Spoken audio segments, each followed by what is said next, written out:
Okay, so for today's vlog, we're going to taste the 150 pesos cake of Viscos. Oh, diba? Grabe yung Viscos. Wala niyang flavor. Yes, it's blueberry cheesecake. So, ganda ko yung sura.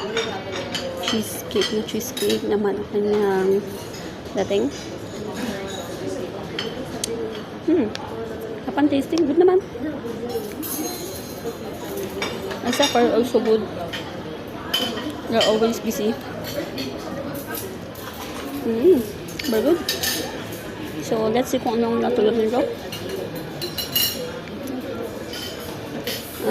I think this is like a brownie. Tapos this was cut. Maybe for a blueberry something. Kasi blueberry cheesecake daw. Pero mukhang wala akong kita. Haha. So, but anyway. Parang 160 na price.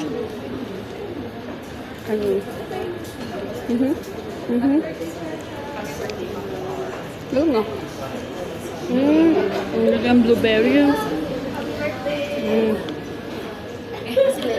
Yan, so yun, blueberry cake. Yung mga pala, kasi nalo sa ice cream. Tapos ganun cheesecake. Flavor. Welcome. Yes. Tapa. Good. Siyempre, imasan daw ito yung 150 pesos. Dapat lang imas.